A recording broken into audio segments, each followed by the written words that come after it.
What is good, YouTube, man? Today I'm back with you guys, with the nation, for another video, man. I'm gonna make this video right before I go live. I have a live show at 7:45 Pacific time, so if you're on the East Coast, I think it's like 10:45. My bad, my apologies. You know, I have work. I'm getting off work right now, so I'm just got back from work, but I gotta make this video for you guys, man. So we got some interesting, some interesting topics today. I'm not gonna be doing a mock draft. I'm not gonna be talking about the defense all the time.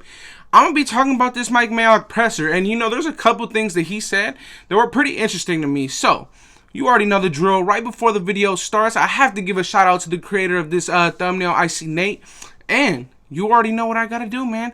Shout out to everybody who's been subscribing. We are only 14 subscribers away from 1,100 subscribers, man. You guys are amazing. So we are only 14 away from 1,100 subs.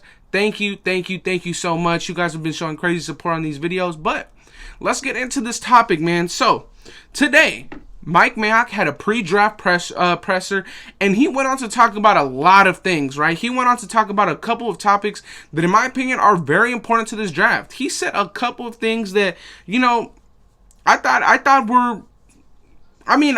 they were settled, right? I didn't know that this is how it was. But according to Mike Mayock in this presser, people are just now getting their physicals and their medicals, the reports in this week. Now, that is very behind, right? He said that it's usually right after the draft. They get all the medicals from all the players that attended and most of the people who also attended pro days. Now, what this means for the Raiders is that right now, there is only literally 7 days until the draft, and we are just now getting our physicals and our medical reports.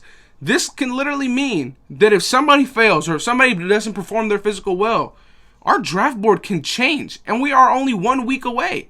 That is not good, man. That is not good, but thankfully, it's not just the Raiders dealing with that. It's the entire league that's dealing with that too, obviously. But he also went on to say that, there was reports that with the Raiders, they weren't going to be looking into getting people who opted out last year. And he went on to say that the Big Ten and the Pac-12 were forced out. They didn't have an option. So he's not going to blame them for that. He said, does he believe that there was a couple guys that probably just, wanted to skip football and really just wanted to train for a pro day? Probably. He said, and he also wants to know which one of these guys is like, these pro days are actually real. You know what I'm saying? Like, some of these guys haven't played since 2019 and have literally just been testing and just preparing for a pro day, for a combine. If you have 2 years to prepare for one workout, you're going to get pretty good at it, And I really like Mike Mayock putting that out there for, the general knowledge and the general media to see that and understand that. But he said some other things too, right? He said some other things, and the main thing, you saw it in the title, you see the thumbnail, was the offensive tackle and free safety position, right? I'm going to go with the free safety position first. He said that the real talent, basically, for safety is in the first 3 or 4 rounds. Now, we have a 5th round and a 6th round pick. What are we going to do with those, right? If he believes that the real talent for free safeties and safeties in general is in the first 3 or 4 rounds, bro, we need to get rid of those later round picks because, in all honesty, we don't need them, right? We don't need them. If we can package up those picks in the 5th or 6th round and get those and package it up with a 4th and move into the 2nd or move into the 3rd, you have to do this, man. You have to do this. You guys already seen my videos before about the safeties. I really think that Jamar Johnson, Trayvon Moore, and Ardarius Washington, although Ardarius Washington is more of like a slot corner, he played a lot of safety, but I really think that guys like that should be on the radar. I do also believe that guys like maybe Hufanga from USC is on the radar. Obviously, Hamza Nasir-Ladin is probably on the radar. But for him to go out and say that, is it smoke? Maybe, but where smoke there's fire, I feel like this could honestly mean a lot. I don't think that he's just saying this just to put it out there on the media for just to be lying. I don't think that he would do that, but at the end of the day, this is a game, basically, so I really would love to know if this is true, all this kind of stuff. But let's talk about the main topic of the day, and that is the right tackle position. I believe one of the people in the press conference straight up asked him, there's needs at free safety and there's needs at right tackle. He went on to say he really loved how Jeff Heath played last year, and bringing in competition is great. He wants to keep bringing in competition, so I believe we'll do so, right? But when he went on to talk about the right tackle position, he flat out said, hey, we got Jared Jones last year, and he didn't play much, but they are really excited about him. He's only 25 years old, 6 foot, listed at 6'7", 345 pounds. That's a monster of a human being, right? If you want to compare him to a guy like Spencer Brown in this year's draft, why would you want a Spencer Brown in this year's draft, right? If you have a guy basically similar height, similar weight, but already is a year in with the Raiders and with the coaching, right? I would much rather us go on with him. And what intrigued me the most was that after I started thinking about it, right, we weren't able to run a zone scheme with 400-pound Trent Brown out there. We weren't able to run a zone scheme with Gabe Jackson out there. And, you know, Rodney Hudson is probably the best center in the league, but he was declining on the run blocking stage. So we weren't able to run a zone blocking scheme with him neither. Now, if you look at Denzel Good, you can 110% run a zone running scheme with that. You look at Andre James, you can for sure run a zone running scheme with that. He's a ex left tackle for UCLA, I believe. And you look at this guy now, he's about 55 pounds lighter than what Trent Brown was playing at last year. So you can for sure run a zone scheme with these guys, right? And what I liked the most was that he didn't just say, oh yeah, you know, we also have Jared Jones on the roster. No, he said we are really excited about Jared Jones. And if you actually look at if you look at Jared Jones' measurements and all that kind of stuff, Tom Cable loves his tackles to have over 36 and a half inches in their arm length. He has that, I believe. Usually his right tackles are over 6'6". Jared Jones is 6'7".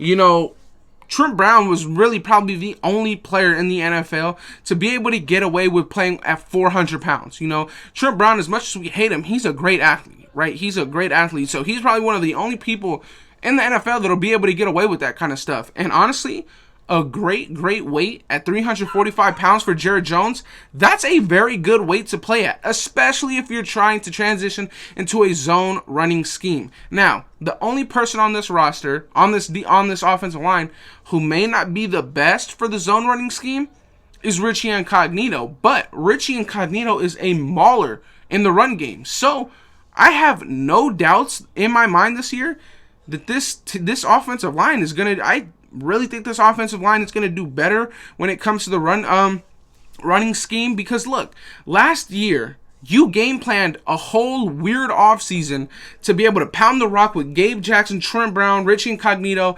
and Colton Miller, right? And then you have your cornerstone of Rodney Hudson in the middle. That's what we went into the year thinking.